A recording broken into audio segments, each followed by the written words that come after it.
ఈ జరుగుతున్న పరిణామాలను బట్టి ఇజ్రాయేలు గురించి దేవుడు ప్రార్థన చేయమని కీర్తనలు అంటాడు కదా సార్. మరి జరుగుతున్న పరిణామంలో దేవుడు మరి తన చిత్తం జరిగించుకోవడం కొరకు ఒక మాట ఇజ్రాయెల్ దేశం కొరకు ప్రార్థన చేయండి సార్. మనం ఎప్పుడూ ప్రార్థన చేయాల్సింది. ఇజ్రాయెల్ని ప్రతి క్రైస్తవుడు ప్రేమిస్తాడు. క్రైస్తవులంటే ఇజ్రాయెల్కు ఇష్టం ఉండదు.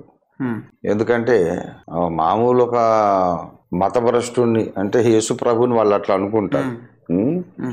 మోషే ధర్మశాస్త్రాన్ని వ్యతిరేకించి ఇంకేదో వేరే ధర్మాన్ని బోధించి అంతా భ్రష్టత్వం తీసుకొస్తుంటే అతన్ని మా అధికారులు సిలువేశారు నేరస్తునిగా. అతన్ని దేవుడు దేవుడు అంట. దేవుడు అంటే యెహోవా దేవుడు, అగోచరుడు. ఆ దేవుడు ఇట్లా మేకులు కొట్టి చంపితే చచ్చిపోవడం ఏంటి? దేవుడు చచ్చిపోతాడా? దేవుడు అసలు మనుషులకు దొరుకుతాడా అనే ఈ అజ్ఞానంలో ఉన్నారు వాళ్ళు. క్రైస్తవులు అంటే వాళ్ళకి ఇష్టం లేదు. ఎందుకంటే మనోనేత్రాలు ఇంకా వెలిగించబడలేదు కాబట్టి. వాళ్ళు అనుకుంటున్న ఆ యెహోవా దేవుడే మోషేతో అరణ్యములో సీనాయి కొండ మీద మాట్లాడి 10 ఆజ్ఞలను ధర్మశాస్త్రమును ఇచ్చిన ఆ దేవుడే, పొదలో కనపడ్డ ఆ దేవుడే శరీరధారిగా వచ్చాడనే సత్యాన్ని ఇంకా వాళ్ళు అర్థం చేసుకోవట్లేదు. క్రైస్తవులు అంటే వాళ్ళకి ఇష్టం లేదు. కానీ యేసుప్రభు అంటే ఇష్టం లేదు, కానీ వాళ్ళు బతికేదే యేసుప్రభు మీద. ఎందుకంటే టూరిజం వాళ్ళ మెయిన్ ఇన్కమ్. వాళ్ళ దేశ ఆదాయంలో సగానికి సగం టూరిజంతోనే వస్తుంది. ఆ టూరిజంలో వాళ్ళు చెప్పుకుంటారు యేసు పుట్టిన స్థలము, యేసు సిలువ వేయబడే స్థలం, ఇది గెత్సెమనే తోట, ఇది కపెర్నహూము, అవన్నీ చూపించుకొని బ్రతుకుతున్నారు. వాళ్ళు ఇష్టం లేదు కానీ సువార్త ప్రకటిస్తూ ఉన్నారు.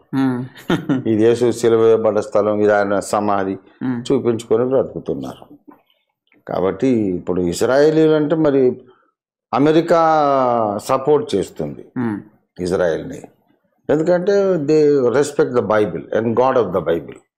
అంచేత దేవుని ప్రజలు వాళ్ళలో నుండి రక్షకుడు మా కొరకు వచ్చాడు కాబట్టి మనందరం కూడా క్రైస్తవులందరూ అలాగ అనుకుంటారు. మా రక్షకుడు అక్కడి నుంచి వచ్చాడు, రక్షకుడిని మాకు ఇచ్చిన ఒక గొప్ప జనాంగం అని వాళ్ళని అభిమానిస్తాము, ప్రేమిస్తాము. కనుక వాళ్ళ కొరకు మనం ప్రార్థన చేద్దాం. స్తోత్రమునైనా ప్రేమ కలిగిన మా మహాపరిశుద్ధ తండ్రి, మధ్యప్రాచ్యములోనే మానవ జాతి చరిత్రను మీరు ప్రారంభించినారు. ఈ మానవ లోకానికి ప్రస్తుత యుగానికి ముగింపు కూడా పలకడం మీరు అక్కడి నుండే ప్రారంభించారు కనుక నీకు స్తోత్రం. పరిశుద్ధ తండ్రి, ఇజ్రాయెల్ మీద ఇప్పుడు దాడులు జరుగుతున్నాయి. నా దేశము అని మీరు ఇంతకుముందు సెలవిచ్చిన మాట మేము చదువుకున్నామయ్యా. యెహెజ్కేలు 38లో నా దేశం అన్నారు. నిజంగా ప్రభా మిమ్మల్ని స్తుతిస్తున్నాం.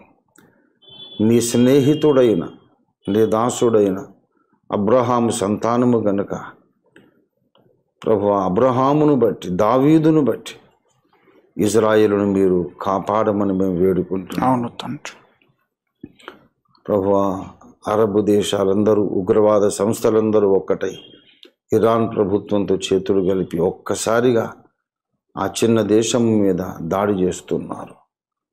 మీ కరుణాహస్తం ఆ దేశం మీద మీరు గొడుగు వలె కప్పి ఉంచండి తండ్రి. ఆశీర్వదించండి. త్వరలోనే ఈ యుద్ధము పరిసమాప్తమై యుద్ధం సమసిపోయి కాల్పులు విరమణ జరిగి ఇజ్రాయెల్కు తొందరలోనే శాంతి కలిగిన దినాలు వచ్చినట్లు సహాయం చేయండి.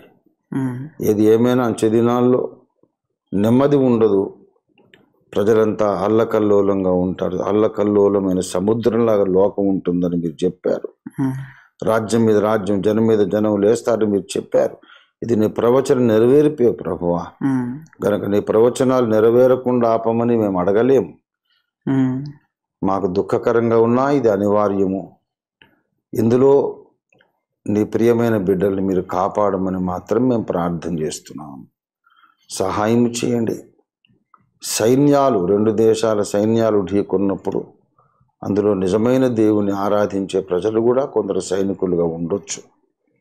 అలాంటి వాళ్ళందరినీ కూడా, సత్యాన్వేషులందరినీ మీరే కాపాడి వారిని ఇహమందు బ్రతికి ఉంచడం మీకు ఇష్టమైతే వారిని బ్రతికించండి. ఒకవేళ వారి మరణ దినం యుద్ధంలోనే ఉంటే వారిని పరదేశంలోకి చేర్చుకోనండి. ఏది ఏమైనా నిత్యత్వపు కోణంలో నుండి చూస్తేనే అన్నిటికీ న్యాయం జరుగుతుందని మేము నమ్ముచున్నాం తండ్రి. ప్రస్తుత యుద్ధంలో ఇజ్రాయెల్ను కాపాడమని ప్రభు నీ దాసులుగా నీ ప్రజలుగా ఇశ్రాయేలు దేవుడు అయిన యెహోవా తండ్రి నిన్ను ప్రార్థిస్తూ స్వతంత్రించుకొని స్తుతించి వేడుకుంటున్నాము తండ్రి. Amen. Amen. Thank you sir.